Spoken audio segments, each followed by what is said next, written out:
I'm 37. What? I'm 37, I'm not old.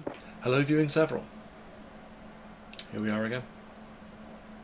I began the journey with Taylor, well, over a year ago now, with Folklore, and then I've gone through, more or less, I think now, more or less the whole back catalogue, but somehow I just overlooked, I didn't do this album, which I believe is the second album that she released that became the thing that really started to propel her into astronomical global fame. I'm curious to see what we're going to find here sound-wise. I imagine it's going to be early days, so we just won't have the kind of things that we heard in Tortured Poets Department. I imagine it's going to be a certain kind of country pop sensibility, which is great. It's definitely a kind of music that I've enjoyed a lot in my life, particularly when I was younger. But broadly speaking, I'm not sure exactly what we're going to hear. I just know it's going to be good. I also know it's going to be basically the length of the average Marvel movie. I'm going to be sat here for a while, so I will be imbibing in the essentials of life to keep me going. I think there's at least one track here I'm probably familiar with. I think it's called Love Story. I've got memories of a chorus that involves Romeo and Juliet, but maybe it'll come to me when I listen. Of course, this is the heavily edited. It may end up going to two parts, considering there's a lot of material here. There's nearly 2 hours worth of stuff. Full unedited one will be on the Patreon, but here for YouTube I'll do the best I can to, edit it down, make it so it doesn't get struck. But anyway, enough waffling, let's get to it. Taylor Swift, Fearless, Taylor's version.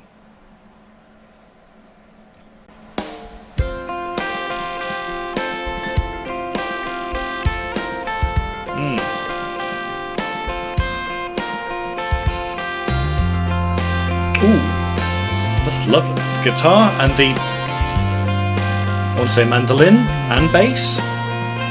Lovely sound. There's something about the way the street looks when it's just rained. There's a glow off the pavement. You walk me to the car, and I wanna ask you to dance. Whatever era, whatever age, whatever that voice. Oh god, this feels very nostalgic already.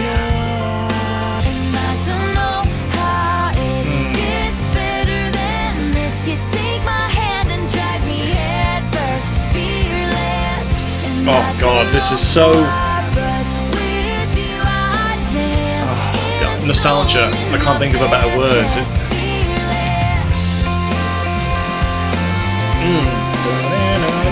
That's nice. Yeah, okay. That is nice. That is a lovely sound. It's really reminiscent of for me at least, early noughties pop rock. Definitely country in there. Is that a mandolin? It must be. And yeah, just that sort of thing of teenage romanticism and angst, but in this case not really angst. This is more of a love story vibe, but that sort of feel to it. That very reminiscent of early part of this century style of music, and yeah, a fun, easy to listen to, but still quite lovely. It's not basic. She's painting a lovely picture with her words. It's engaging and evocative, but it's also undeniably catchy. It is it's a pop record. So baby, drive slow till we run out of road. Oh, that's nice, that da-da-da-da, that little run thing.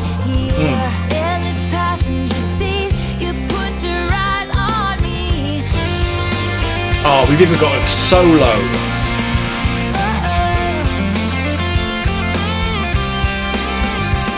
Oh my god. I am a teenager again. It's the first kiss, it's flawless, really something. Oh, it's lovely. Ooh, quieting it down again. Yeah, that I'm going to keep saying mandolin until I'm told otherwise. Oh, yes.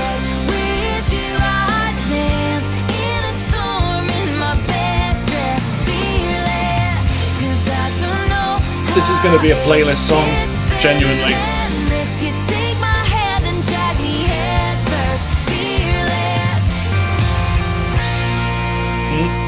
Yes, yes, yes, yes. Yes, I'm on board. Great opener. I think this, presumably this is going to set the tone for the album, and I'm on board for it. 100%. This is pure nostalgia. This is just giving me a lot of feelings and emotions that are tying me right back to more years ago than I want to admit. Yeah. I think I'm in for a good time.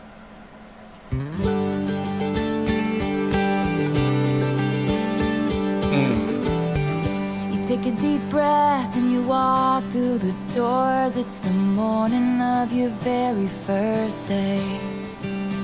Oh no, not high school memories. Your friends you ain't seen in a while. Try and stay out of everybody's way. 'Cause when you're 15 and somebody tells you they love you, you're gonna believe them. Oh dear.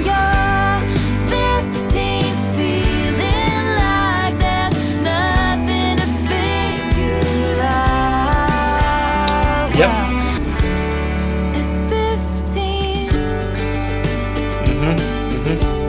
Yeah. I don't obviously have the perspective of a teenage girl, so you know it's going to be different because this is going to be. It feels like it's going to have more of a focus on, you know, boys and such, and all that entails. Because frankly, my high school experience was a not great one. I definitely didn't have any romance or anything like that. It was grim, but nevertheless, the general feel and the message of, you know, whether it's professions of love or anything else, frankly, at that age everything feels like it's the end of the world or the most important thing in the world, and it's hard to not just feel like this is it, like high school and everything surrounding it is the beginning and end of everything, which it is not. Laughing at the other girls who think they're so cool. We'll be out of here as soon as we can. And then you're on your very first date and he's got a car and you're feeling like flying, dancing around your room when the night ends. When the night ends. Ooh, that's a nice build. 'Cause when you're 15 and somebody tells you they love you, you're gonna believe them. And You can't help it.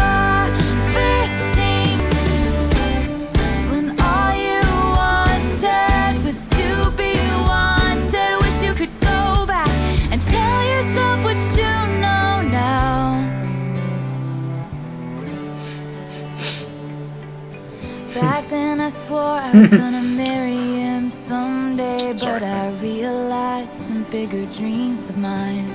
I didn't know who I was supposed to be at 15. You feel so sure that you do know, and hopefully it doesn't take you too long to realise.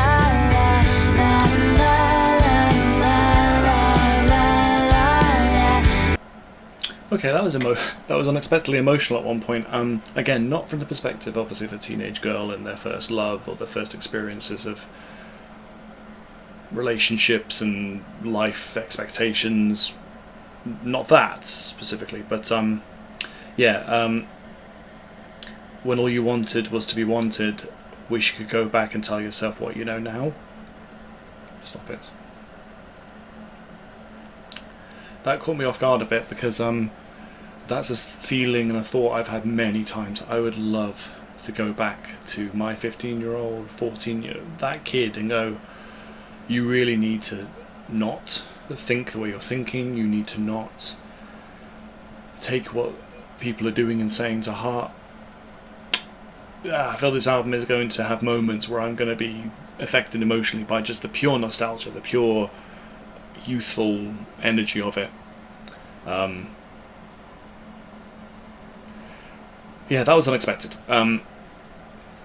Let's just keep going. Oh, I think this is the one I know. I know in inverted commas. I'm sure I'll recognise it properly, probably by the time we get to the chorus. But this was a massive hit, wasn't it? Again, the instrumentation in this is lovely. We were both young when I first saw you. I close my eyes and the flashback starts. I'm standing there. Dinga, dinga. That's lovely. Summer air. I was crying on the staircase, begging you please don't go. And I said, Romeo, take me somewhere we can be alone. I'll be waiting. All there's left to do is run. You'll be the prince and I'll be the princess. It's a love story, baby. Just say yes. Oh god, that chorus. Yeah. So I sneak out to the garden to see you. Yeah. That's the chorus in particular that hit me then. I can feel myself, Jesus, I'm feeling myself getting a bit emotional again because it's nostalgia. This is, for some reason today, this is hitting me in a sort of just remembering when I was a teenager. Even if I wasn't remotely into Taylor Swift at that age or whatever, I just knew this song because it was played a lot. It might not have even been when I was a teenager. I can't remember how long ago this was, but it's the sense of,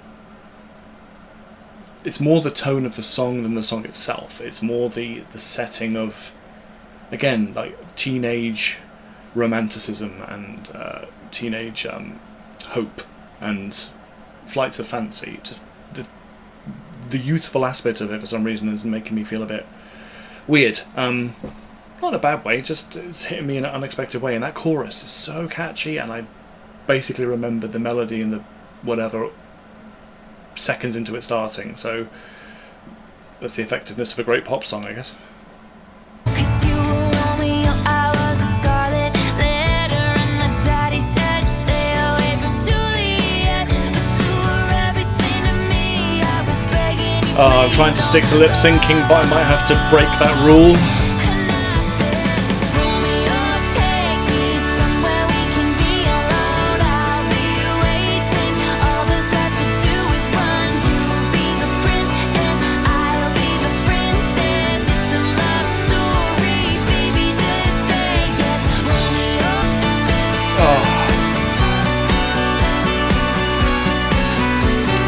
Again, the production, just every element of this is just tickling my brain. Wondering if you were ever coming around. Romeo, save me. I've been feeling so alone. I keep I love it when there's a muted guitar like that. Yeah, and the drums, come on.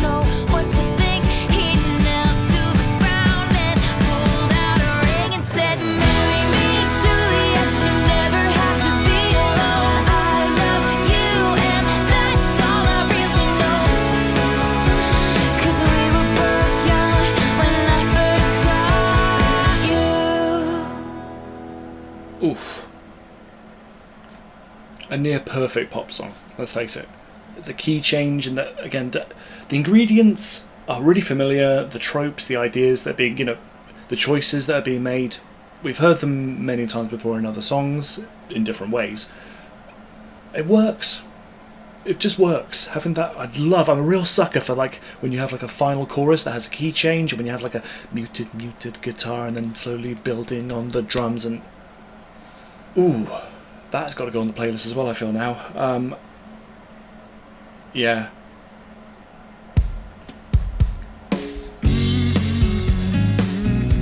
Ooh, hello.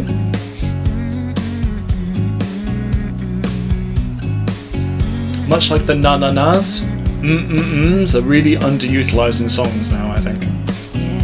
Yeah.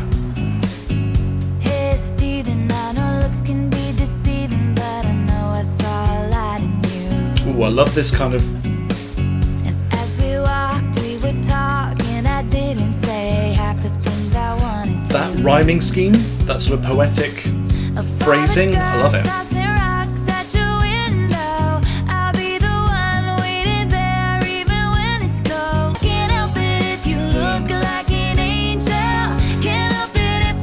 hearing more of the country influence in this one, just in the tone of the voice. The thing that's got me really in on this one is the use of the It's, I don't know why, that's just a really satisfying, lovely sound. And anytime that you vocalise without actually having to use words to create a melody and to create a vibe, that's just great fun. I seen it all, so I thought, but I never seen nobody shine the way you do. I mean, to be Stephen, right? The way you walk, where you talk, to be this guy, the Stephen, having Taylor think of you in these terms and describe you, I'd love to be that person for someone. Well, I am. Thank you, wifey. But you know, as a younger man, this would have been nice. Shame it took me so many years to find that. Anyway, sorry, going off topic. Listen to the song, Nick. Hey Stephen, I can give you 50 reasons why I should be the one you choose. I think you get there before you get to 10. What's Stephen's problem? But would they write a song for you? Exactly, would they? Oh, that was fun. I can't help it if you look like an angel. Look, don't mistake me, I'm not envious of Stephen because Taylor in particular likes him, but being anybody who is described as an angel and being described as worthy of a song must be nice.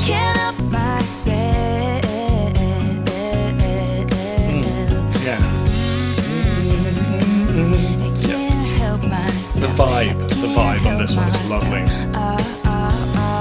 Just super, like I say, really, really chill. The fact that you had this, that you didn't need to have any really dramatic stuff going on, shifting between chorus to verse to bridge, whatever. It had the same kind of tone and feel throughout, and it was just lovely. And again, come on, Stephen. You get a song like that written for you. Unless, obviously, you know, there's a legitimate reason. Like, obviously, you're just not interested in someone like Taylor, in a committed relationship, or whatever. If there's a legitimate reason, fair enough, but one date. I mean, she wrote a song. It doesn't have to be a good date.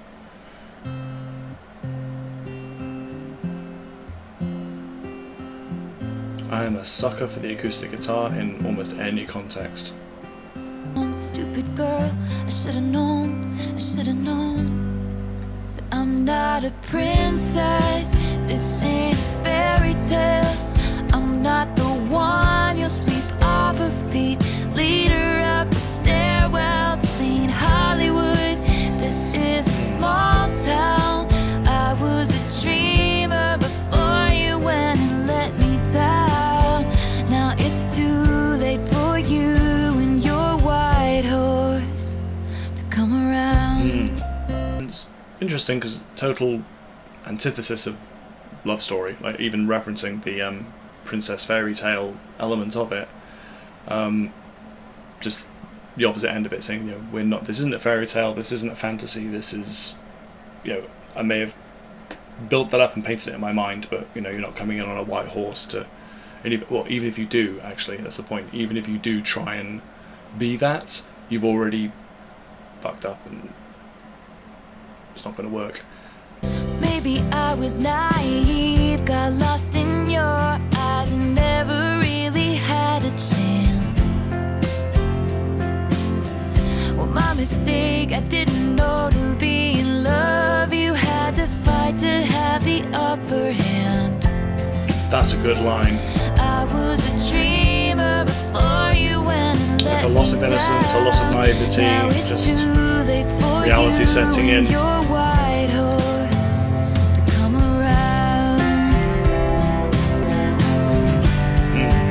Musically as well. And there you are on your knees, lovely, begging for forgiveness, begging for me. 'Cause I'm not your princess, this ain't our fairy tale. I'm gonna find someone I love it when who might things actually treat me well. Yes. This is a big world that was yeah, I love the storytelling device of the last chorus being the tying up the themes and resetting it. And it's too late for you and your white horse. Try and catch me now. Going from that somber, regretful tone to hopeful. It's too late Yeah, I love that. to catch me now. So satisfying when that happens. Like I say, when the final chorus takes, flips or reverses the script a bit and concludes the story by saying, everything I've referenced in the previous choruses, well, here's a different version of that, and it's the hopeful message of, okay, it's a shame that this isn't what it could have been, and actually, even saying that she does still believe in the concept of, I can have a fairy tale, I can be somebody's princess, I can have this someday with somebody who will actually treat me well. So, you can try and catch me on the white horse, but good luck. Ooh. I'm in my room, it's a typical Tuesday night. I'm listening to the kind of music she doesn't like, and she'll never know your story like I do. Okay, go on. 'Cause she wears short skirts, I wear t-shirts. She's cheer captain and I'm on the bleachers, dreaming about the day when you wake up and find that what you're looking for has been here the whole time. If you could see that I'm the one who understands you, been here all along, so why can't you see you belong with me? You belong with me. Typical sort of high school rom-com setting of almost song-wise, I'm just immediately thinking a slightly sort of softer, version of like Avril Lavigne's Girlfriend. And I can't think of an example now, but I don't know, She's All That. One of those things where the girl that was right for you was here all along, you just couldn't see it because, you were too caught up with the popular whatever girl that you were with who doesn't really get you, and you're not on the same wavelength as, but you're popular too, you're on the football team, she's the chick at that, the very typical setting of that sort of high school rom-com thing. It's a silly little trope, frankly, but it's fun, it's satisfying in its way. It's cool to listen to in the same way that it can be fun to watch those kinds of movies. It's nonsense, but it's enjoyable nonsense. It's got a good vibe to it. Laughing on a park bench, thinking to myself, hey, isn't this easy? And you've got a smile that can light up. It's not malicious as well. It's a thing of she has genuine affection for him, and she genuinely feels like they would work. It's not like conniving or mean-spirited. Hey, what you doing with a girl like that? She's cheer captain and I'm on the bleachers. Oh my God, the melody's there already. When you wake up and find that what you're looking for has been here the whole time. If you could see that I'm the one who understands you, been here all along, so why can't you see you belong with me? Oh baby. Ooh, again, I love that. That lovely, lovely, lovely sound. Another guitar break. I'll have a whole album of this. Yes, please.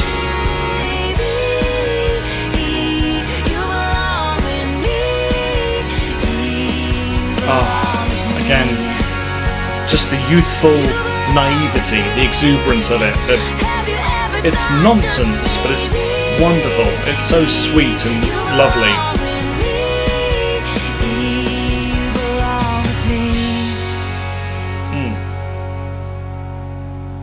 It's the nostalgic, youthful exuberance thing that's really getting to me. It's literally just making me feel like all those, because when I watched those kinds of movies and I heard of this kind of storytelling and these kinds of songs, I'd have that little switch in my brain that would go, why can't I have that? I wish I had that kind of, unrequited love story that ends in, the dramatic gesture. And it's in everything from She's All That to 10 Things I Hate About You. Well, just pick the film, it's there. I'm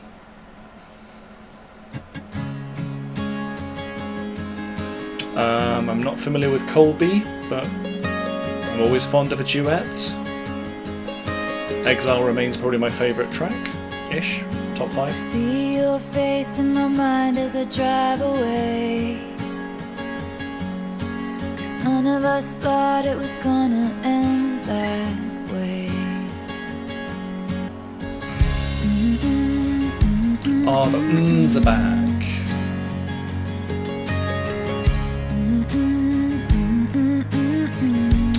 Love it. And musically, the rules aren't being rewritten here. We're not doing anything particularly innovative or different. It is very... Again, I don't like using the word standard because it sounds like I'm diminishing it. I'm really not. But it is...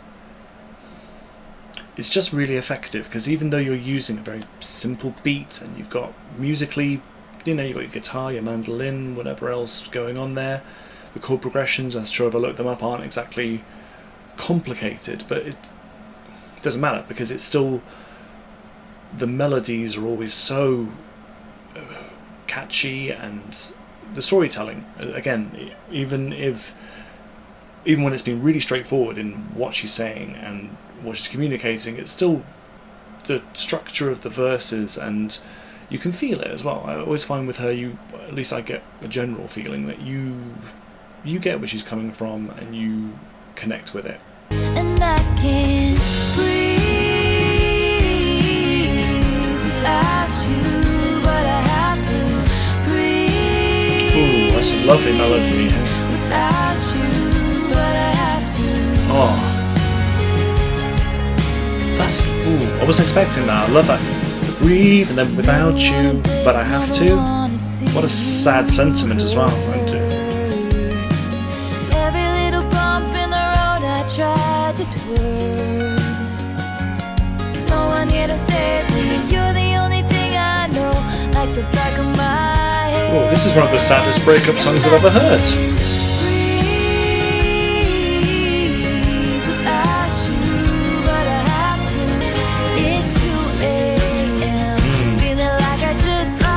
Get to this rhythm with the dun dun dun.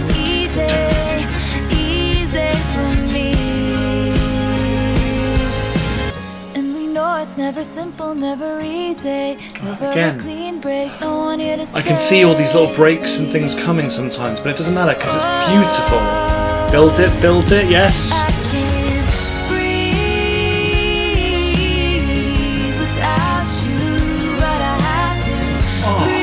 Just those lines. I can't breathe without you, but I have to.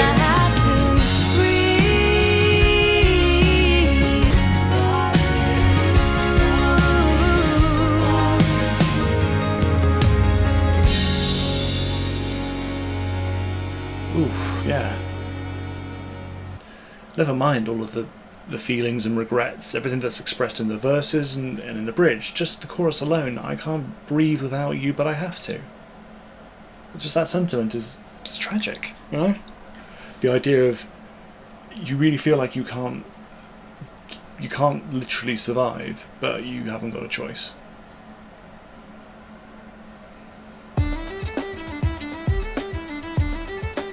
Alright. I took a chance, I took a shot, and you might think I'm bulletproof, but I'm not. You took a swing, I took it hard. That drum, yep. Mm-hmm. And down here from the ground I see who you are. I'm sick and tired of your attitude. I'm feeling like I don't know you. The use of the fiddles and mandolin, all the instruments are great. Get that country inflection that you get.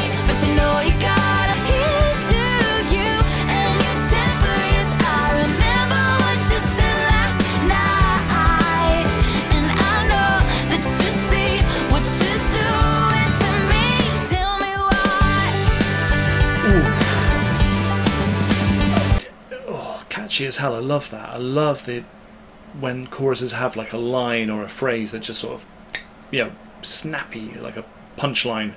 And again, the instrumentation throughout with the drums and the actual instruments themselves being used, starting off with that fiddle and then you bring in the diddle diddle diddle diddle diddle. It's...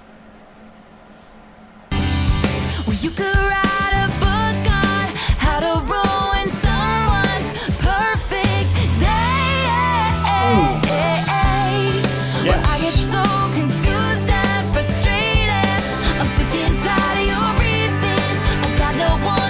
Yes, girl, tell him off. Tell me that you want me, then push me around. Don't fucking put up with it. Need you like a heartbeat, but you know you got a mean streak.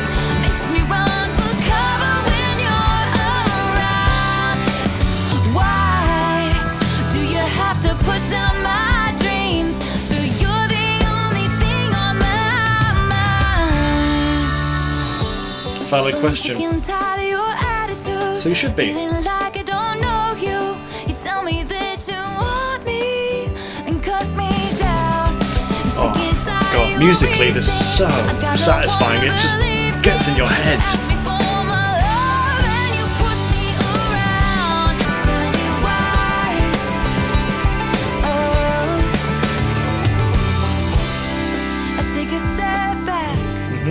Let you go. I told you I'm not bulletproof. Now you know. Yeah, again, the storytelling is pretty cut and dry, straight to the point, but it's great. You know, it's so catchy, it's so effective, there hasn't been a song yet that hasn't amused, excited, moved me. You know, it all has a real impact. Like, this is so far, you know, still fairly early doors, but so far this is a great album.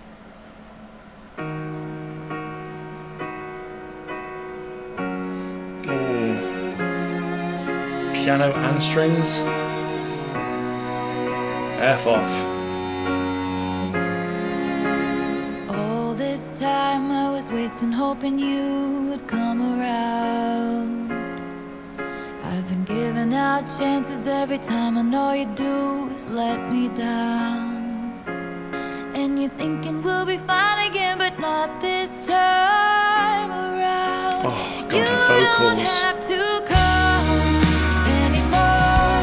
I won't pick up the phone. This is the last straw. Don't wanna hurt anymore. And you can tell me that you're sorry, but I don't believe you, baby, like I did before. You're not sorry. No. I love it. So we've got almost a continuation from the previous track, literally just like not putting up with someone's bullshit, not putting up with somebody's excuses, not letting yourself fall into patterns, repeating cycles of, I mean, it could be anything, just neglect, outright abuse, whatever it might be, just the thing that if you have to keep saying sorry, then there's something wrong. Like, sorry shouldn't be the most common theme and word in your relationship, whatever kind of relationship it is. God, the use of the piano and strings at the beginning and then really bringing it in, kicking it up in the chorus. Yeah, it's great stuff. And you got your share of secrets and I'm tired of being last to know. And now you're vocally as asking well. me to listen 'cause it's worked each time before. But you don't have to call anymore. I won't pick up the phone. And you can tell me that you're sorry, but I don't Where it believe switches you, up here, baby, like, like I did before. like the rhythm change. You're not sorry. No, no. Oh, and again, vocally, this is so, You're not sorry. it's so satisfying to listen to. What are we doing in the bridge, guys? Oh, another guitar break. There's nothing left to beg for. And you can tell me Vocally, that you're sorry, but I don't believe you, lovely baby, moments like here I where did the way it breaks and it builds and sorry. No, no. they're the oof. You're not sorry. No, no, no.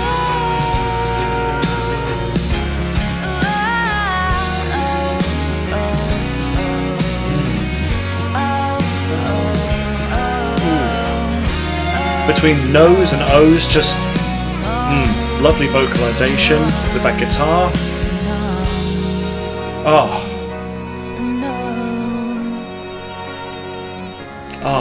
What a great outro to just having those strings and just the word no.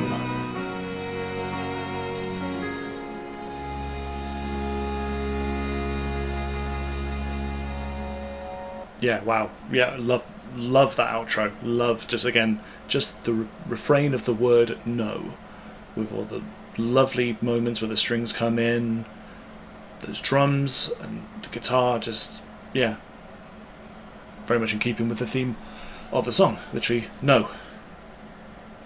Done. Finished. No more. The last straw. Not putting up with it. Ooh,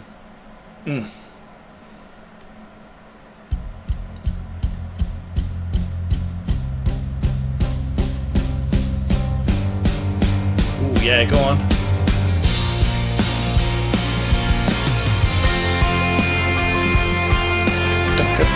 See that? Ooh, I'll keep saying mandolin until I'm told otherwise, but just all the instrumentation is lovely. It's just delicious. Ooh, liking the drums. Incredible, and all my single friends are jealous.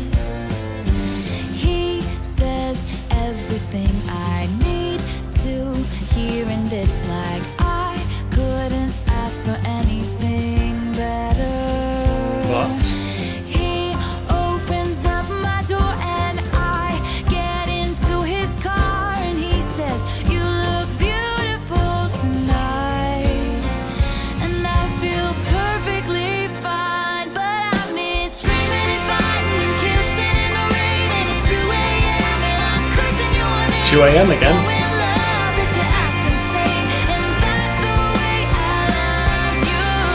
Breaking down and coming undone, it's a roller coaster kind of rush, and I never knew I could feel that much, and that's the way I loved you.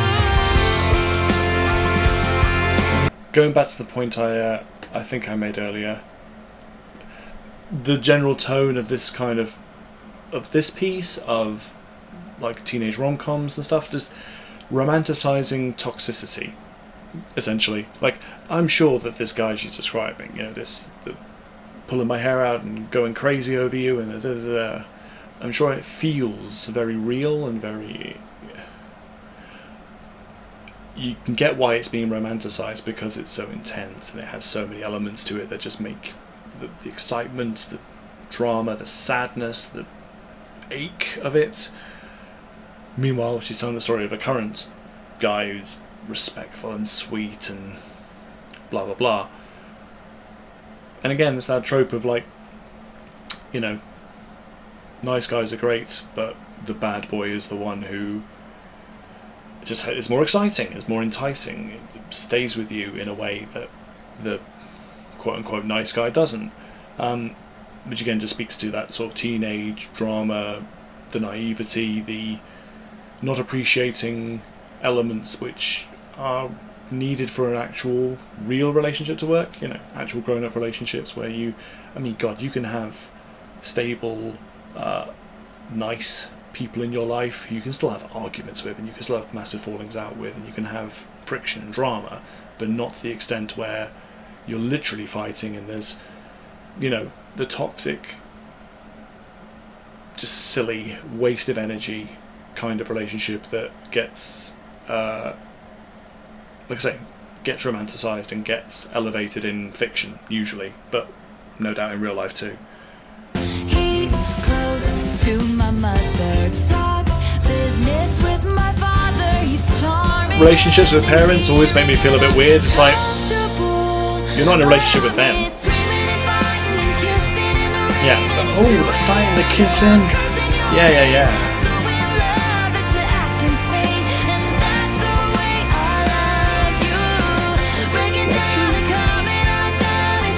Saying,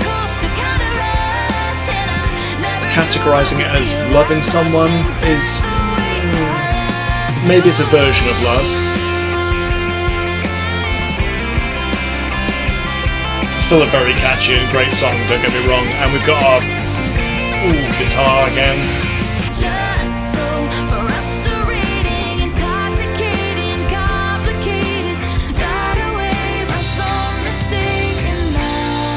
Don't think of it as got away. Think of it as you got away. Oh no, my sensible brain is making me critique this too much.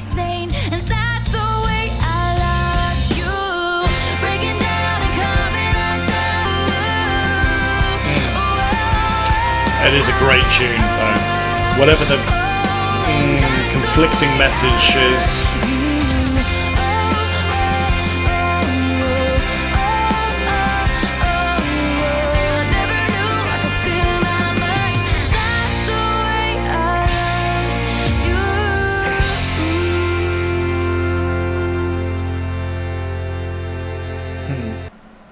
Yeah, I feel like my middle-aged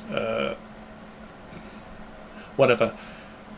My perspective probably took me out of it a tiny bit. I'm sorry if I spent too much time critiquing the fact that, but this is a toxic relationship. Can't you see this? These are bad patterns that you get. Why can't you just like the nice guy? But ultimately, I'm sure that in real life, and again, this could be genuine or this could be a fiction, but even in a fictional setting, I find these kinds of tropes can be a bit destructive, or it's a bit, I don't know.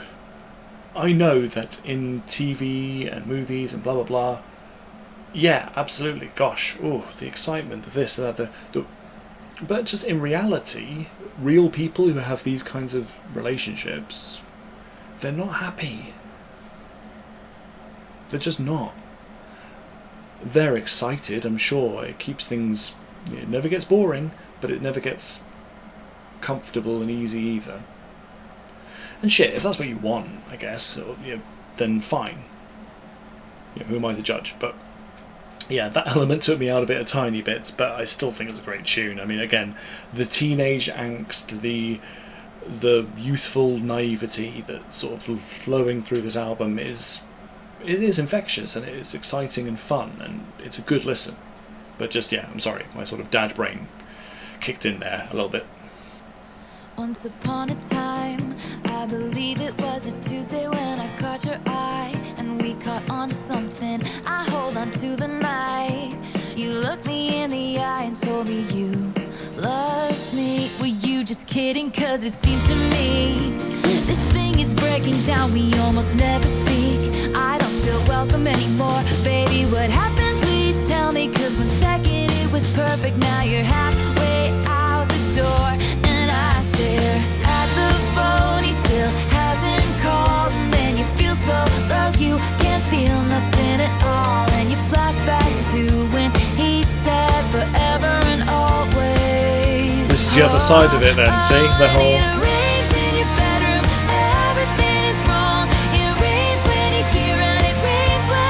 Ooh, vocally though.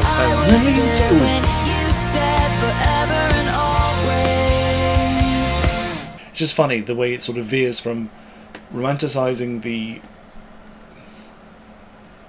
the toxic and crazy relationship to what I think this would be symptomatic of that kind of relationship, where the person is all, love bombs and is very intense and very makes all the promises in the world, but then very quickly doesn't, because again, it's very easy to say things like forever and always. It sounds very romantic and blah blah blah blah, but they are in the end just words, and inevitably things are more complicated. Things can affect how relationships work.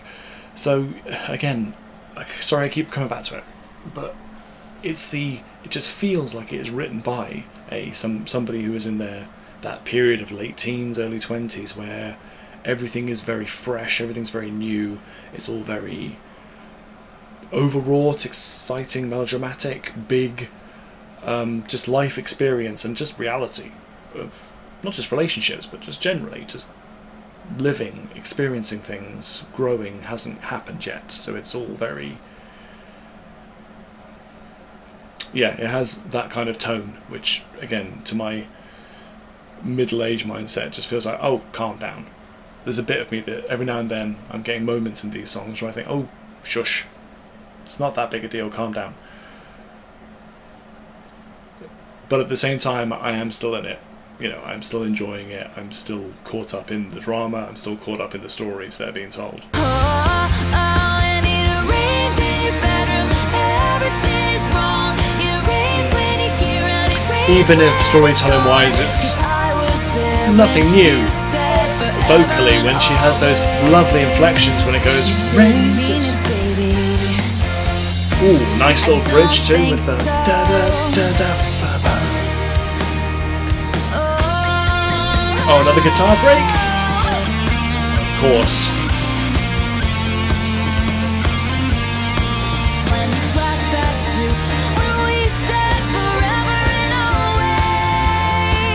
Vocally, it's just, again, it doesn't even, oh, that break and everything, ooh.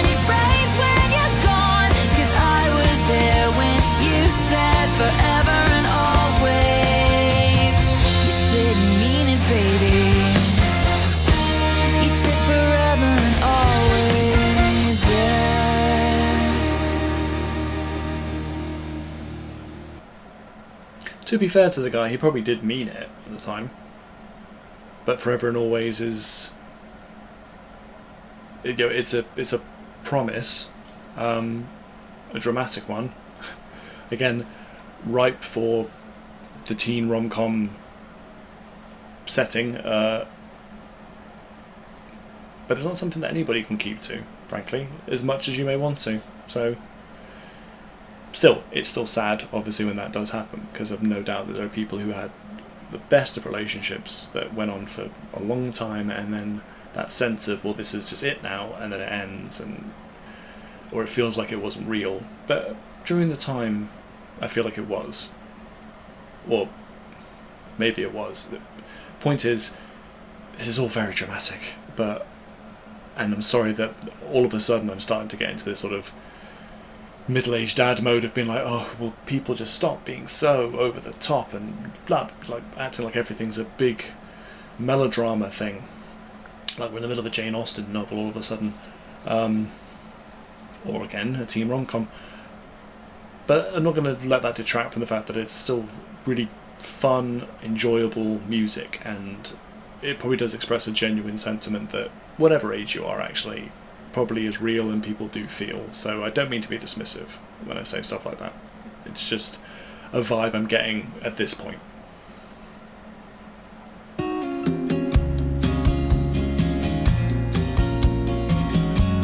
Yep. Acoustic will always get me there. I'm 5 years old, it's getting cold. I've got my big coat on.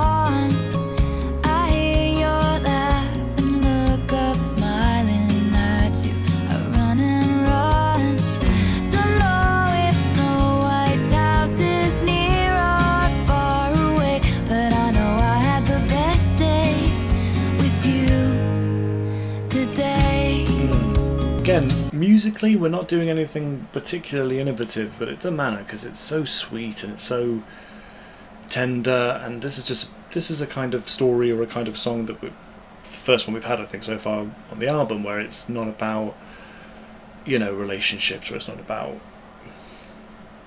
you know, any of that sort of stuff. This is presumably you know, a story of a child and their relationship with a parent who they have fond memories of, and experience of growing up and having the best day with them and multiple best days. Yeah, that's very sweet. Not something I have a lot of experience of personally, but I try to do, or I have tried in the past when they were 5, similar ages, to have days like that. Not with pumpkin patches because we don't really have them, but you know what I mean. And we drive until we found a town far enough away. And we talk. This is so sweet. This storytelling is just, it's nostalgic for something I've not even had.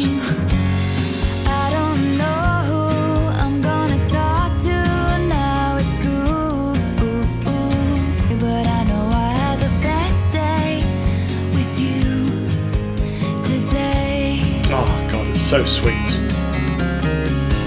I have an excellent father. His strength is making me stronger. God smiles on that was me. my little brother inside.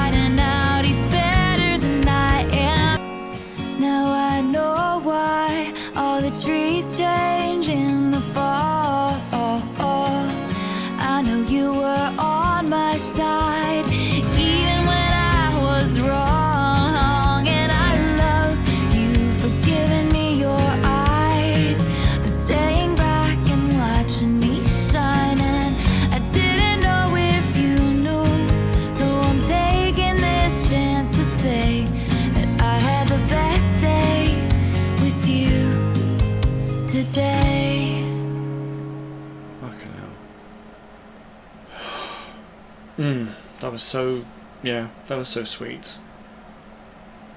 Just, yeah, a lovely sentiment. You don't hear that many songs, or at least I haven't heard that many songs where you express appreciation and love of a parent that isn't too corny, that isn't too disingenuous. That felt genuine. It felt like a real expression of a particular kind of appreciation, which is just nice to hear. It's nice to know that people have those kinds of relationships and have those kinds of families. Yeah, not going to get too personal or too, but it wasn't quite the same with my dad, but he's alright. I love him, but don't have memories like that. I think he's made one or two memories similar to that with my kids, which I do appreciate, actually. But anyway, very sweet, very sentimental and lovely without being too corny or cheesy.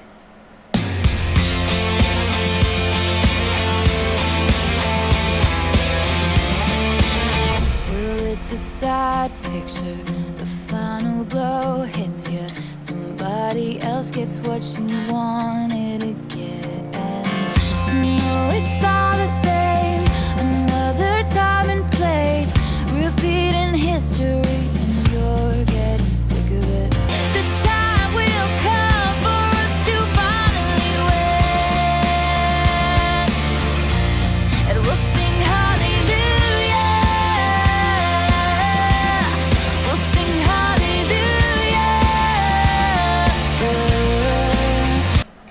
Singing hallelujah, fair enough. Again, I don't know if that's like a religious context or if it's just the word you use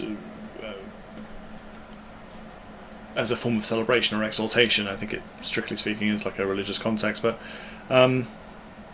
this kind of an anthem of like, we're gonna win, we're gonna fight back, we're gonna whatever.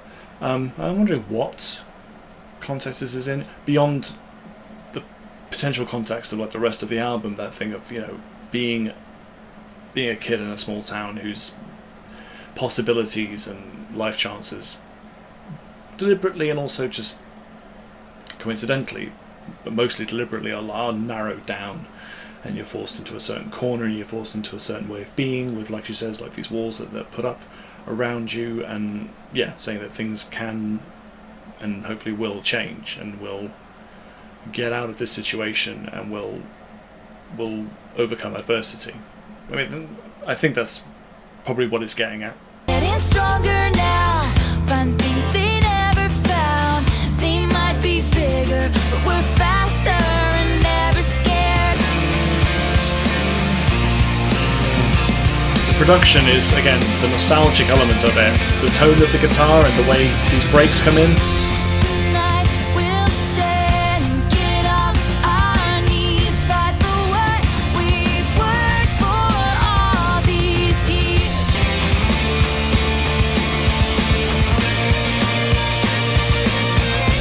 Ooh. Going off on the guitars here. Okay.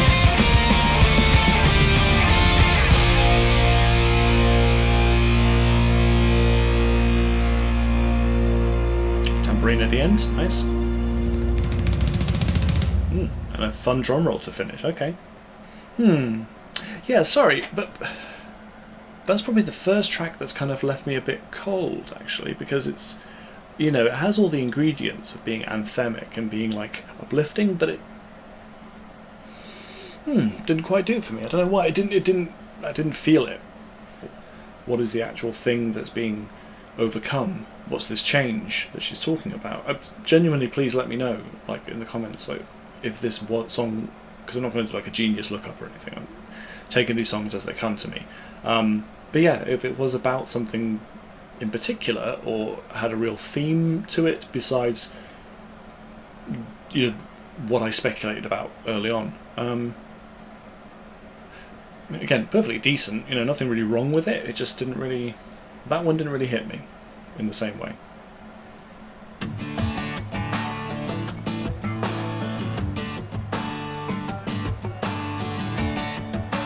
I like the way you sound in the morning. We're on the phone and without a warning, I realize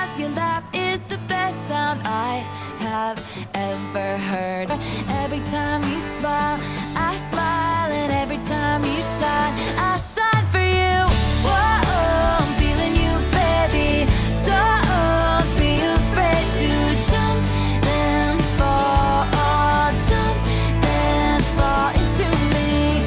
Baby, I'm never gonna leave you. Say that you wanna be with me too.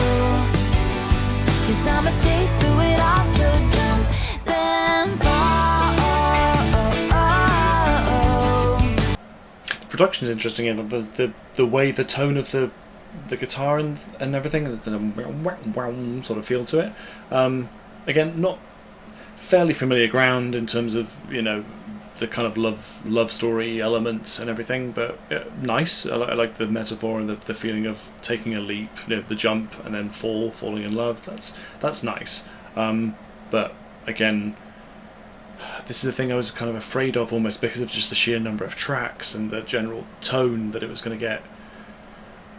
It was going to risk becoming a bit samey, like it's familiar ground that we're sort of treading here, but I do like the sort of change in the instrumentation and the production. That's cool. Take a deep breath and jump, then fall into me. 'Cause every time you smile, I smile, and every time you shine, I shine for you.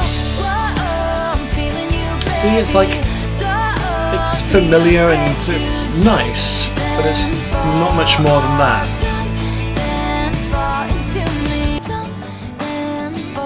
That sort of wow. Yeah, the production's interesting here,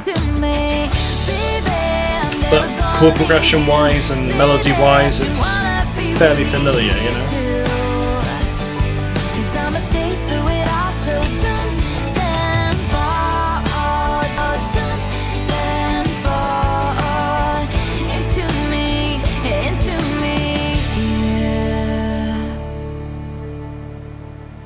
Yeah, just a general feeling of like, yeah, okay. Nothing really new happening here in terms of musically, apart from those slight change in the production, like I say, but I really hope this isn't just me having like an album fatigue because of how long we've been here and how much longer we're gonna, you know, I don't want to become too accustomed to the overall tone and feel of it. It's to the point where it's not impacting me, but you know, at the moment I'm getting that feeling.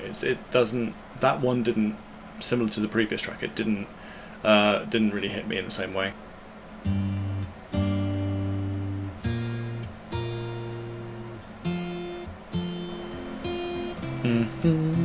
Acoustic guitar always wins.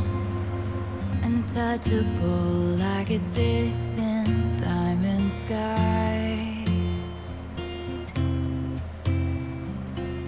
I'm reaching out and I just can't tell you why. I'm caught up in you. I'm caught up in you. Tone of her voice here, lovely, very soft, very simple, very untouchable, burning brighter than the sun. And when you're close, I feel like coming undone. In the middle of the night, when I'm in this dream, it's like a million little stars spelling out your name. You gotta come on, say that we'll be together. Come on, little taste of heaven.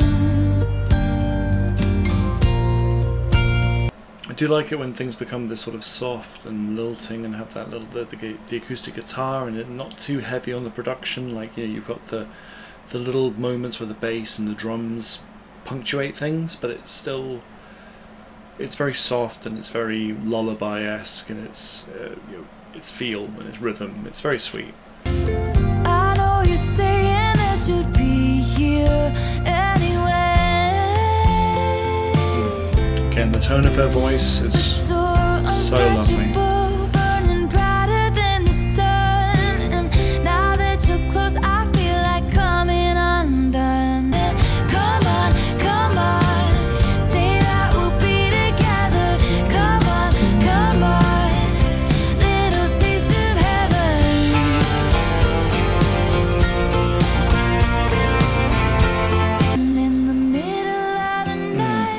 again, familiar structures here with, you know, quiet, quiet, final chorus, and then there'll be builds up with the drums.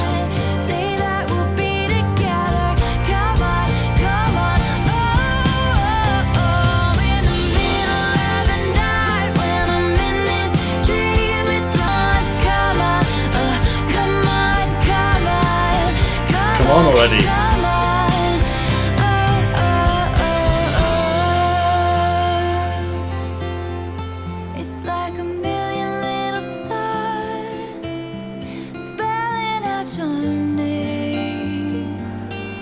How long's his name?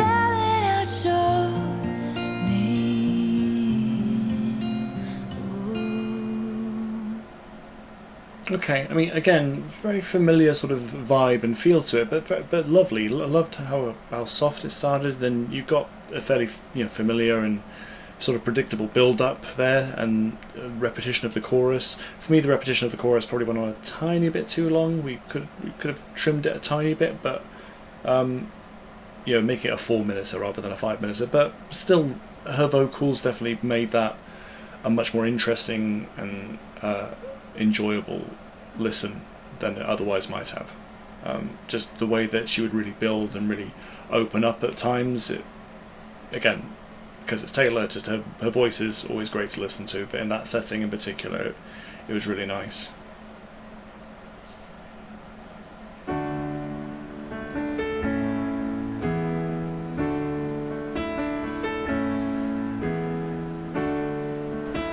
Oh, hang on. Oh, okay.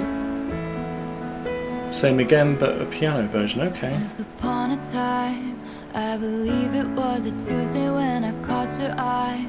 This thing is breaking down, we almost never speak. I don't feel welcome okay, anymore. I feel like I might like this version more, because just that piano accompaniment by itself is... Halfway out the door, and I stare at the phone, he still hasn't called. And then you feel so low, you can't feel nothing at all. And you flash back to when he said forever and always. Yeah. Was I out of line? Did I say something Something way about too honest, made you run and hide? stripping it back and having just the piano, it does feel a bit more affecting actually. It's really Thought nice. I knew you for a minute, now I'm not so sure. Oh, and it rains in your bedroom, everything is wrong. It rains when you're here and it rains when you're gone. Yeah, again, her vocals. You said forever and always. You didn't mean it, baby. I don't think so. Maybe it's a bit facile of me, but it... Ooh, lovely. This arrangement, it just feels more affecting. It feels more emotional. It hits differently. I was there when you said forever and always. Yeah, it just works more, I feel like, in this version. He still hasn't called, and then you feel so low, you can't feel nothing at all. I was there when you said forever and always. You didn't mean it, baby. You said forever and always, yeah. Okay. Yeah. Definitely. That stripped down... yeah, that version definitely felt more affecting. I like that. That arrangement was the better of the two, if I had to pick.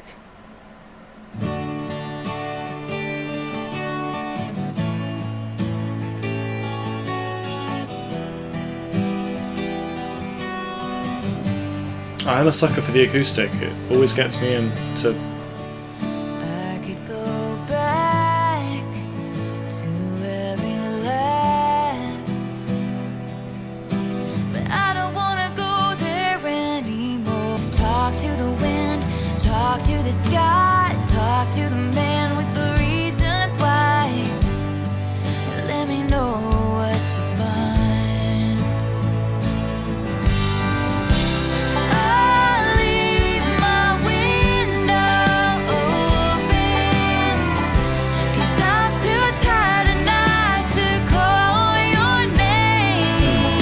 vocals on this whole album.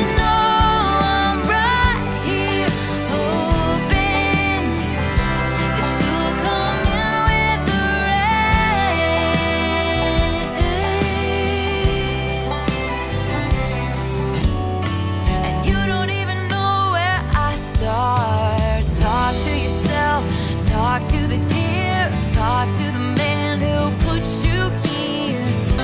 I'll leave my window.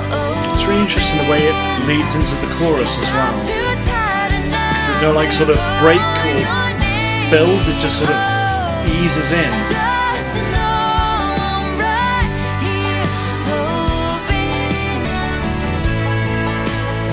Again, in the background, that sort of is that a banjo? Either way, instrumentation, the strings are lovely too here.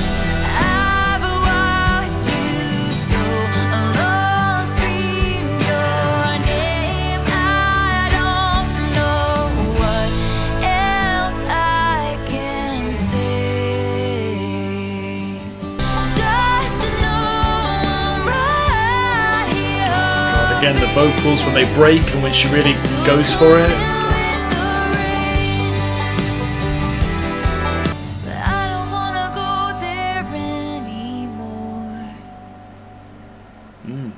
So that feels like it's sort of different sort of feel and tone rather than it being like an earnest,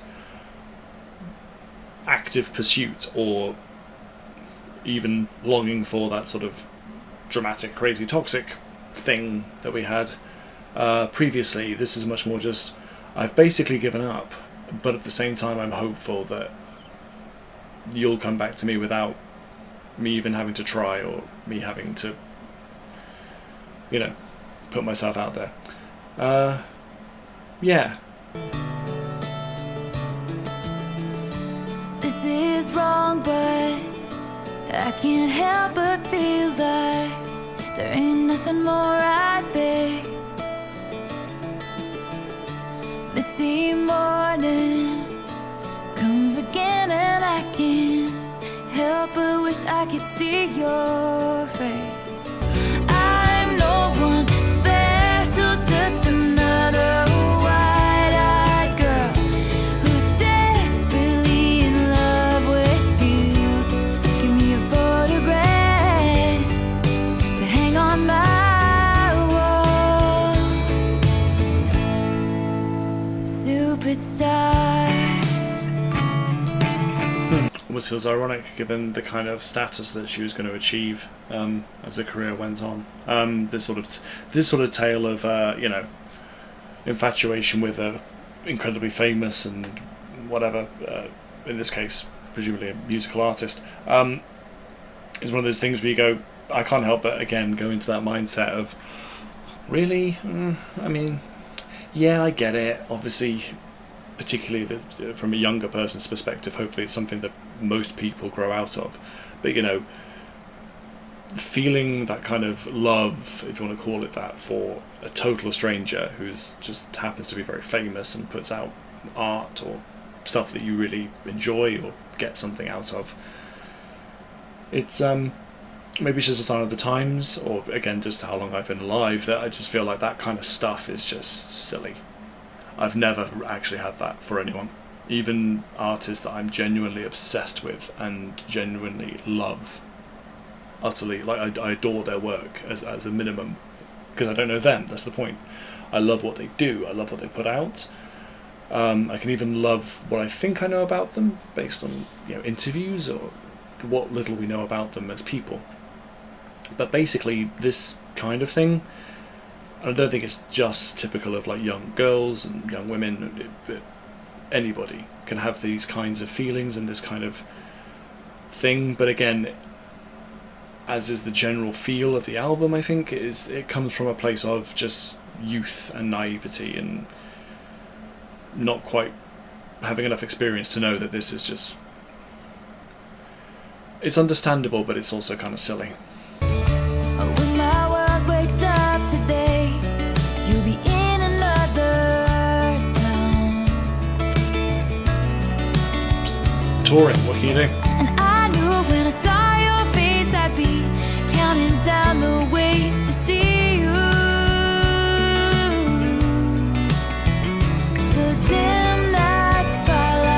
yeah, I can't help but think of it in the context of this is just parasocial madness. As romantic as it might seem, and maybe it feels that way, and the music and the song kind of express that, it's just not.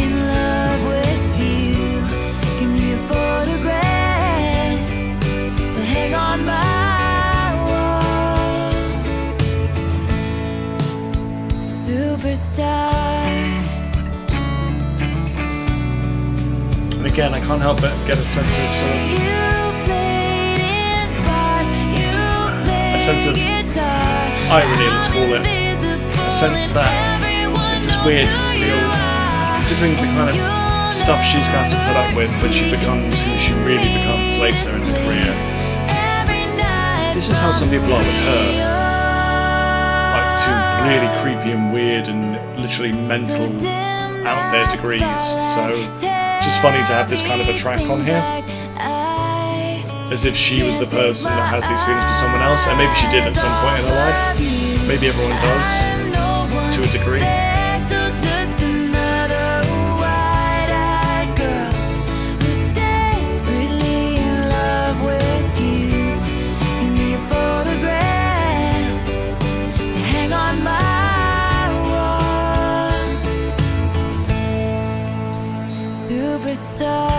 I would be curious to know if this was something that was written about a very specific person. Again, let me know.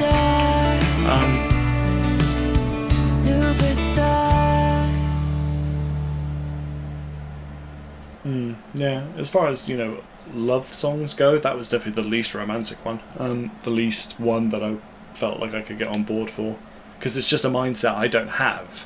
I do genuinely get it, that some people, particularly when they're young, when they literally just don't know any better, they can feel like they have this feeling and have this sort of relationship with a superstar.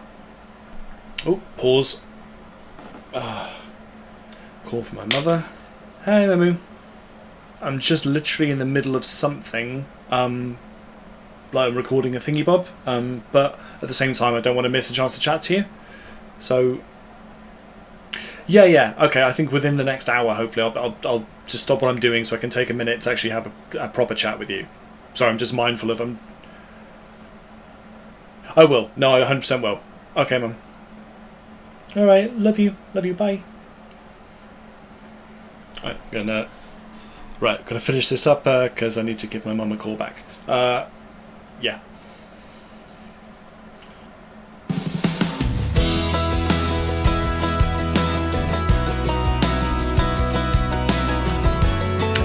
All the instrumentations in this and production have been really fun. I really like listening to that. The guitar, the mandolin, the banjo, whatever.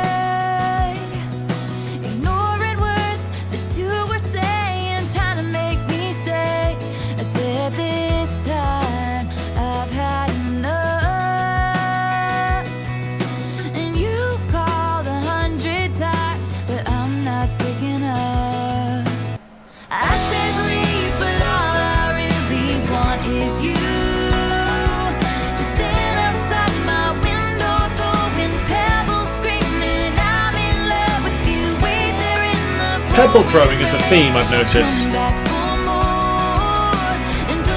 And rain.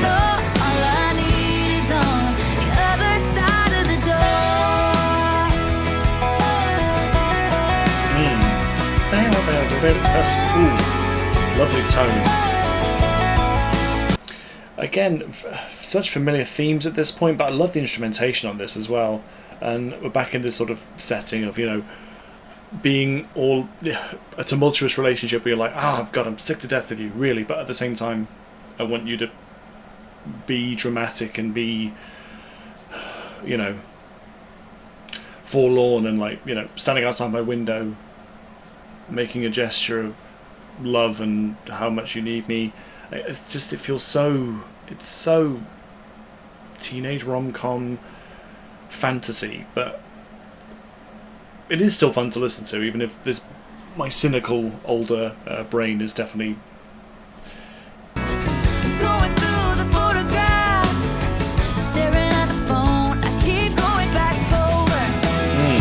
See that the production here is really, I like it a lot. The switch ups, the little inflections in the guitar.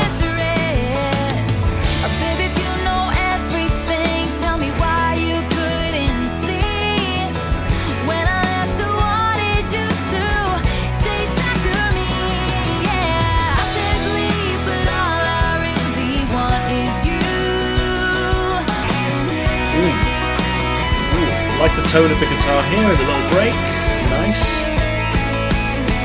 And I'll scream out the window, I can't even look at you. I don't need you, but I do. I said leave, but baby, all I want is you. 'Cause stand outside my window. It's the very definition of mixed signals, Taylor, let's be honest. But it's so fun because I can't take it seriously in that sense, but it's still great to listen to, even if it is just absurd and again so childish in a way.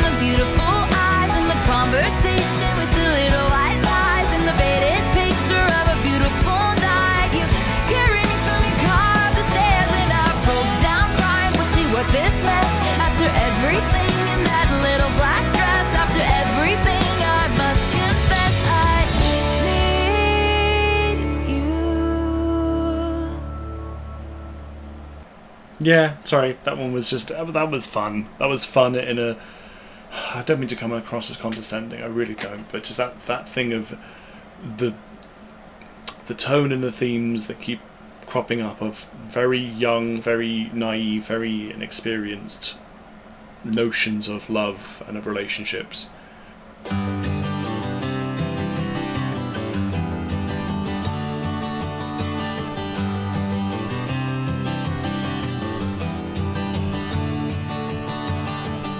Today was a fairy tale, you were the prince. I used to be a damsel in distress. Familiar themes again. You took me by the hand and you picked me up at 6. Today was a fairy tale.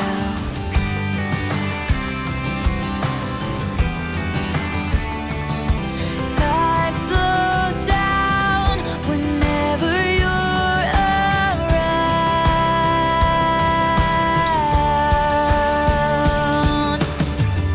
Well, can you feel this magic in the air? It must have been the way you kissed me. Fell in love when I saw you standing there. It must have been the way. Today was a fairy tale. It must have been the way. Today was a fairy tale. Yeah, okay, again, very familiar themes, very familiar stuff, you know, in terms of the story that's being told and the production choices again, but it's still very sweet. I am still a middle-aged guy, and this definitely feels like it's a project that's aimed at a, I don't want to be presumptive, but you know, it does feel like it's aimed at a certain demographic, at a certain time and a certain age, where this sort of stuff just rings more true, hits differently than it does with me. But it's still a fun listen. Yeah, but can you feel this magic in the air? It must have been the way you kissed me. I mean, the melodies and the tone of her voice, the production, all of these elements are irresistible. Like, they just sweep you up. It must have been the way. Today was a fairy tale.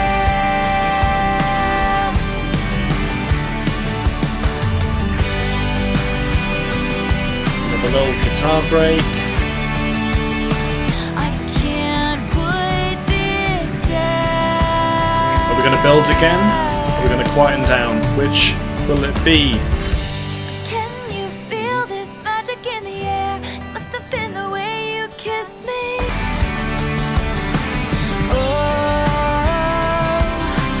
Oh, yeah.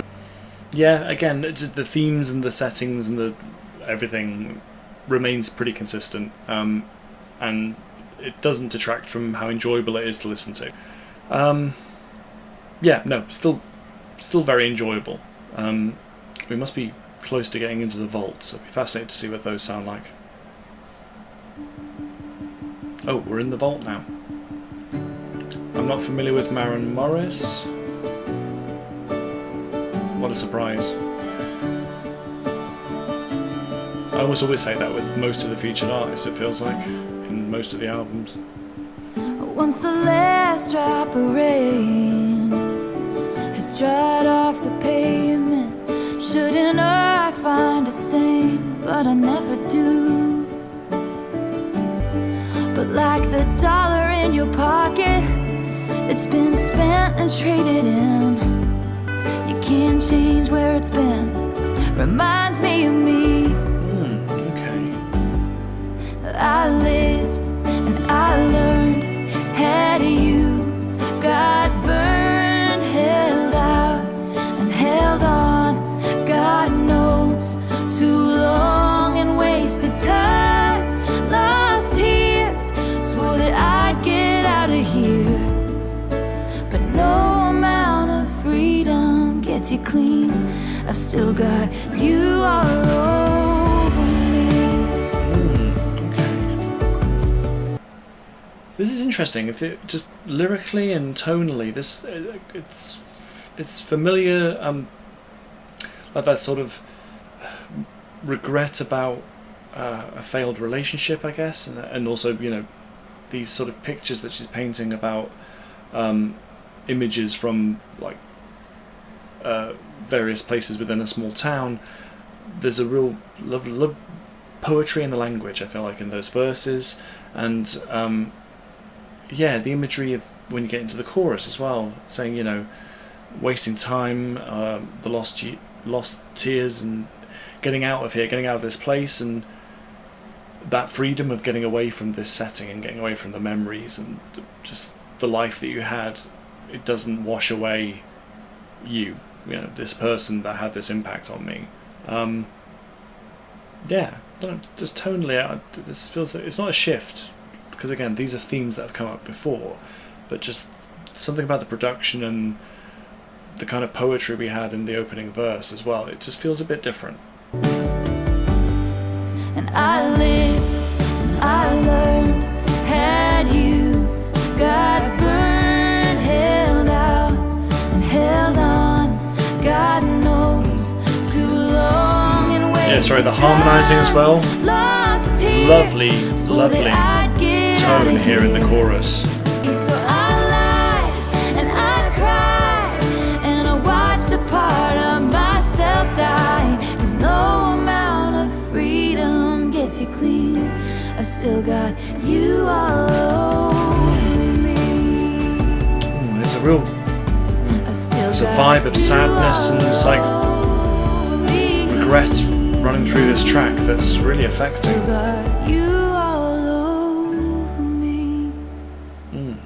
Yeah. This track just had a certain vibe and a sort of tone, particularly in the production, and the harmonising was lovely in the chorus, and even that thing when you got to the final chorus, when the familiar lyrics or themes were switched over a little bit and switched up, and just even that line of "so I lied, I cried, and I watched a part of myself die," and again closing on that, I've still got you all over me, like. Doesn't matter how far you go or what you do once you escape that situation, that town, that person, they're still a part of you, and that still feels like it's on you. It's on you like skin. That's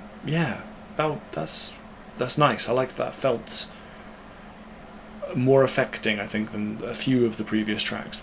That they were fun to listen to and what have you, but they didn't quite resonate or connect in quite the same way. Mr. Perfect Face, Mr. Here to Stay, Mr. Looked me in the eye and told me you would never go away. It takes everything in me just to get up each day, but it's wonderful to see that you're okay. Hello, Mr. Perfectly Fine. How's your heart after breaking mine? Mr. Always at the right place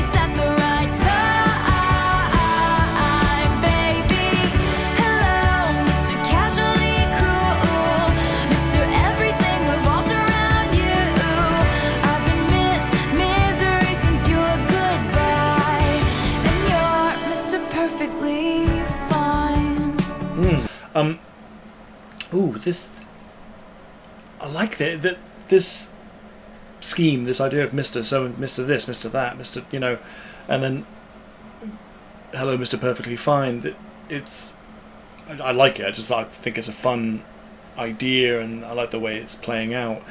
Getting, the sort of the vibes of something like Alanis Morissette's You Ought to Know, just that thing of, in other tracks you might have a sense of there's some, I don't know, some reciprocation, apart from maybe, with Always and Forever, but there's a sense of neither party's necessarily getting what they want out of a situation, or there's regret.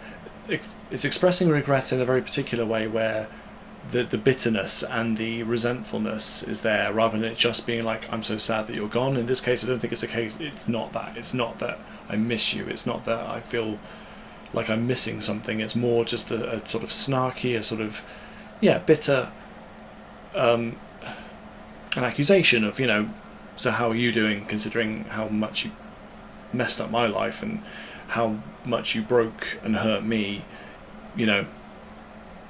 but you seem to be perfectly fine. Mr. Insincere apology, so he doesn't look like the bad guy. Here he's got his arm around a brand new girl. I've been picking up my heart, he's been picking up her, and I never got past. The lyrics are great. But it's wonderful to see that it never faced you. Ooh. Hello, Mr. Perfect. That leads into the chorus there. That's satisfying.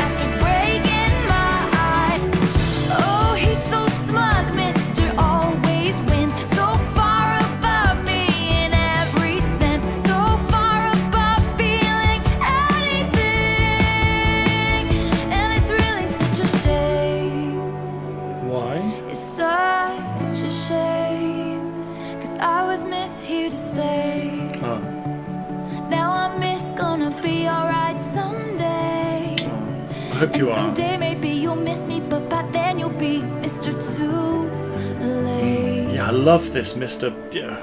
Goodbye, Mr. Perfectly Fine. How's your heart after breaking mine? I've been misery for the last time, and you're Mr. Perfectly Fine. I like that. I wanted things to end on a more hopeful note of like, yeah, you are perfectly fine, but I will be too.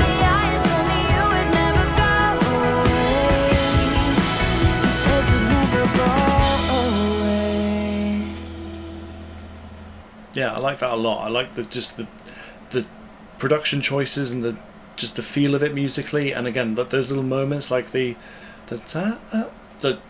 little inflections vocally as well in the chorus, and that theme of Mr. This, Mr. That. I just really enjoyed that sort of like snarkiness, and the fact that it ends on a more hopeful note of saying that she's been misery for the last time. Subtle strings and acoustic. She knows how to get me. We used to walk along the streets when the porch lights were shining bright, before I had somewhere to be. Back when we had all night, and we were happy. When it was good, baby, it was good, baby. We showed them all. No one could touch the way we laughed in the dark, talking about your daddy's farm we were gonna buy someday. And we were happy. It's sad, but it feels, I don't know, it doesn't feel like hopeless and miserable. It's just it's sort of like, I don't know, I get the sense of it. It's more sort of hopeful and a fond memory, which is still sad, and there's regret in it, but it's not. There isn't. It doesn't feel like there's a lot of bitterness and like despair there. Just I remember that fondly when we were happy. That's sort of how I feel right now. try so much harder. 'Cause we were happy, and we were happy. We were happy. Oh, we were happy.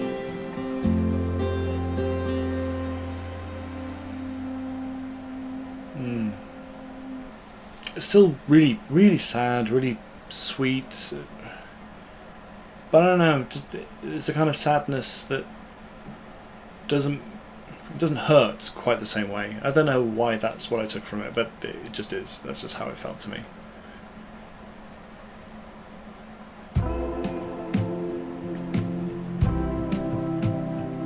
I feel like I recognise the name Keith Urban, but probably mistaken. You said I know when I said I need some time, need some space to think about all of this. And that's when I'll be waiting at the front gate. That's when I see your face, I let you in. And baby, that's when.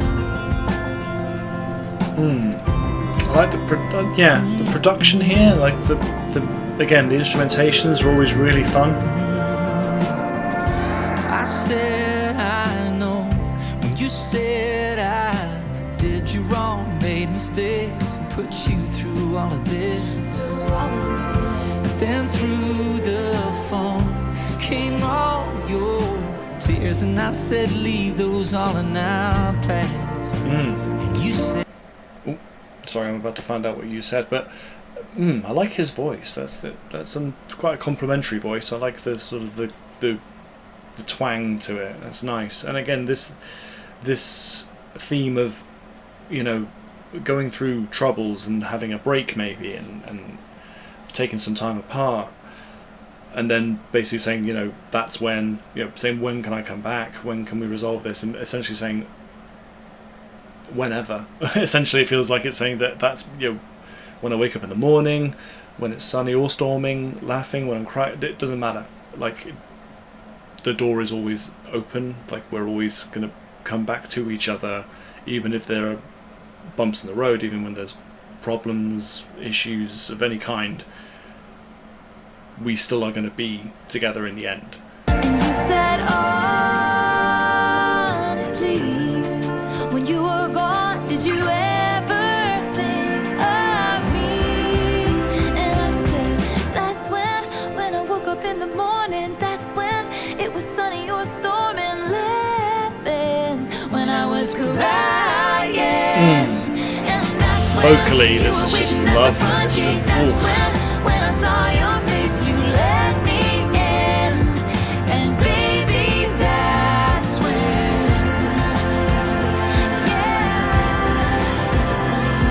When I'm laughing, when I'm crying, that's when I miss you. That's when I want you. That's when I love you. That's when. Yeah, love that. Lovely duet. Love that their voices really worked well, whether they were independent or when they blended together. And again, repeating that sort of theme of the inevitability of, yes, we have trouble and we put each other through difficult times, but we're still going to be together. We still love each other. And when will that be? Well, that, you know, that's when of whenever. It's never not going to be a time when we want to be together.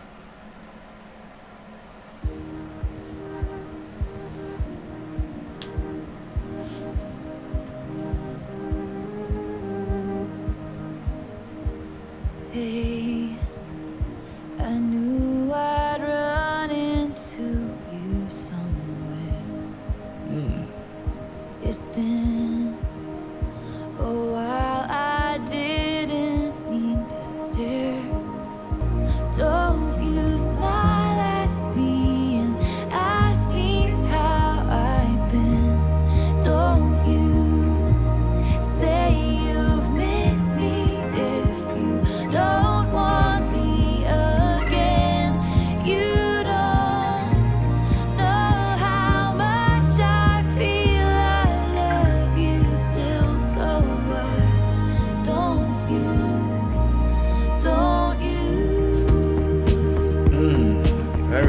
vibe now, production-wise here. Ooh, I love that. Yeah, okay, loving this sort of this change in tone in terms of just how the production and how that's put together. Oh, this is really sad again. This is another one of those ones where it's running into somebody and back in that territory of regret, and after a breakup, it could have been, from the sounds of it, it could have been frankly days or months or even years, it doesn't really matter. The point is, you know, running into them and hearing that they're with someone else and they're happy, but like saying, but don't indicate even the slightest bit that you still have any feelings for me, because I still have I have all of the feels for you. I still love you, and apparently because you aren't with me anymore, you don't love me, and yet you still give me that smile. You still indicate, not even indicate, say you miss me. Like, that's not fair. Don't do that to me. It's reminding me a little bit of not.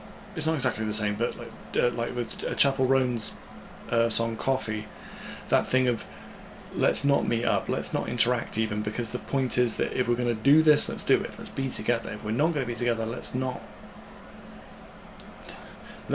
play around here and act like we can just be friendly and ignore everything else that's going on, clearly. With this song in particular, saying, but just don't make this harder for me. Don't do this to me.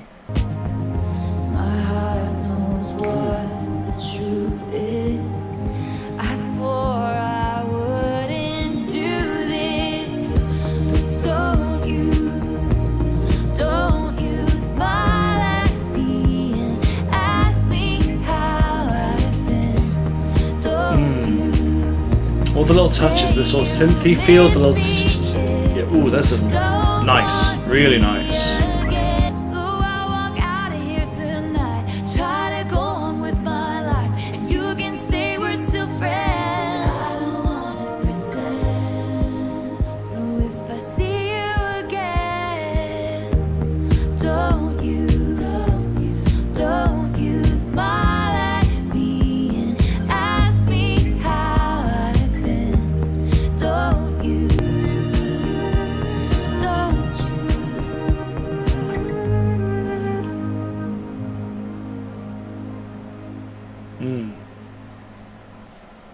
Yeah, love the themes in that, love the vibe of it, and like I say, the change in production style, very, very different from the rest of the album, obviously because it's from the vault.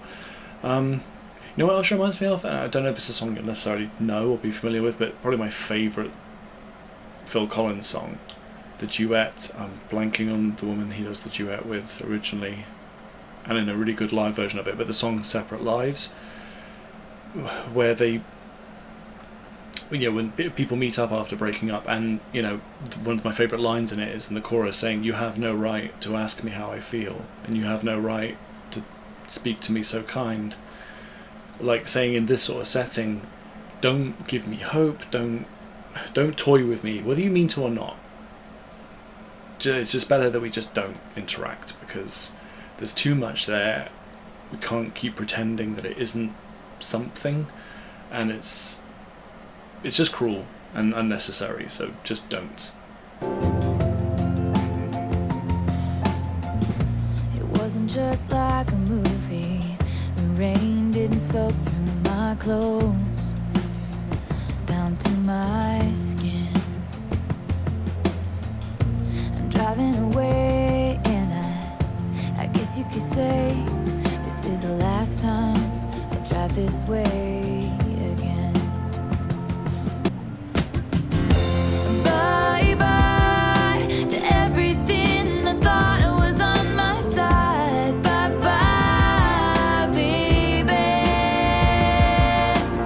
I want you bad, but it's come down to nothing, and all I have is your sympathy. 'Cause you took me home, but you just couldn't keep me. Bye-bye, baby. I don't know, it's weird, like, 'cause there's so many songs like this, similar to the songs that are about loving someone, like intensely in various settings, but these regretful songs as well. I like the way that they, at least in terms of their style and the way the message is put across, they do vary. But it is fairly familiar territory, but it's no less impactful. But just, I don't know, for some reason the use of the phrase "bye bye baby" is just a bit, I don't know, I don't really like that as a lyric or as a refrain, to be honest with you. But I think otherwise the overall vibe and feel of it, as a song, and the instrumentation, that's all good. I don't have a problem with that. It's, for some reason, I'm not liking the "Bye Bye Baby." The picture frame is empty, on the dresser vacant just like me. I see you writing on the dash. See, there's some real poetry in that. The picture frame empty, on the dresser vacant like me. That kind of stuff I really like, but the refrain, the title is, I don't like it as much. Guess I never doubted it. Then the here and the now floods in. Feels like I'm becoming a part of your pain. Bye bye to everything. See, that lyric there. The here and now floods in. I'm becoming part of your past. That's really sad and really. Ooh. I want you bad, but it's come down to nothing. And all I have is your sympathy. It's really heartbreaking stuff. And then it's something about those words, it just it lessens it a bit.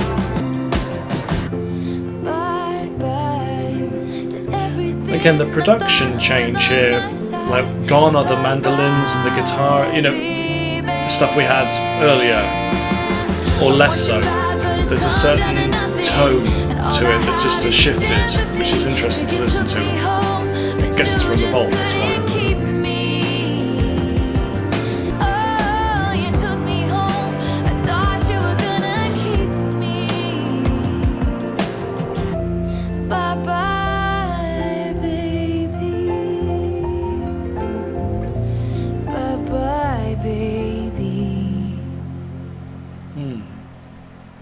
Yeah, sorry, that was a sort of a mixed feeling for me in the end, because for some reason just the phrase "bye bye baby," I didn't like it. I didn't like that choice of words and that particular refrain, but other parts of it lyrically and the overall tone of it was still quite affecting and quite really expressive, actually, of like real regret and real like a sense of loss. But for some apologies, but for whatever reason that terminology just took me out of it a bit. Okay.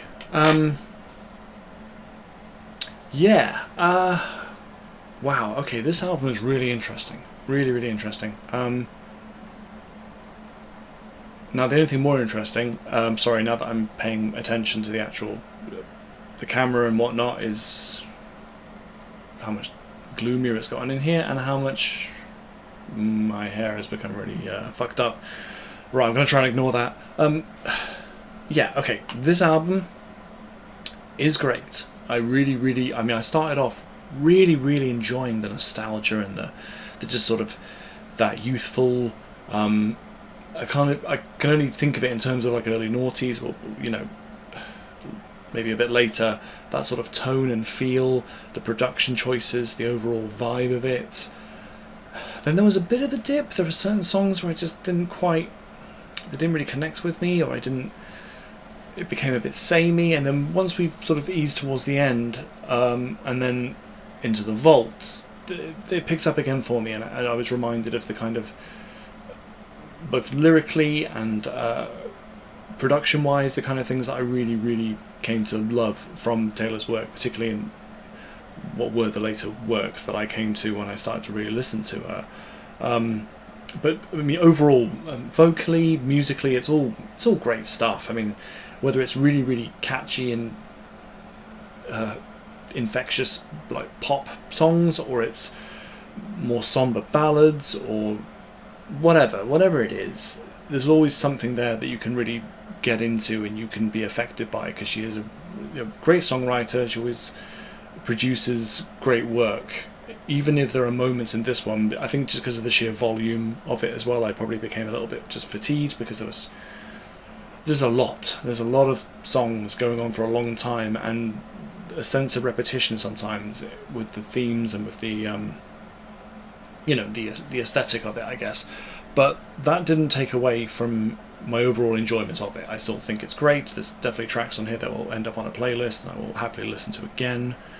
I remain a Swifty, I think it's safe to say. I think she's great. I love what she puts out. I definitely have favourites as far as her overall body of work is concerned, but she's never not been somebody who can really create either just really catchy, really well constructed, fun, stick in your head pop songs, or really beautiful like moments of like poetry and storytelling. Like there's a lot on offer just in this piece, but overall just her as an artist, it's really great stuff. Okay, right, so Christ, I've been here for nearly 3 hours in total. Thank you for watching. As always, please leave me your own thoughts, your own feelings and suggestions, anything I sort of didn't pick up on, anywhere that you either agree or disagree. Just give me a sense of what you think about the album, about some of my hot takes. Try and be nice, because I'm sure that there might be some things I picked up on or said or thought that you just don't vibe with at all, which is fair enough. But don't be too harsh. I mean, all these things are subjective at the end of the day. But yeah, thanks for tuning in as always. Please leave a like, please leave a comment, please interact with this as much as you would like to, because it helps out in the old algorithm. It lets me know that people are watching, that people are interested, and means I'll keep doing what I'm doing. But yeah, goodbye forever. Will you shut up? Ah, now we see the violence inherent in the system. Come and see the violence inherent in the system. Help, help, I'm being repressed. Bloody peasant!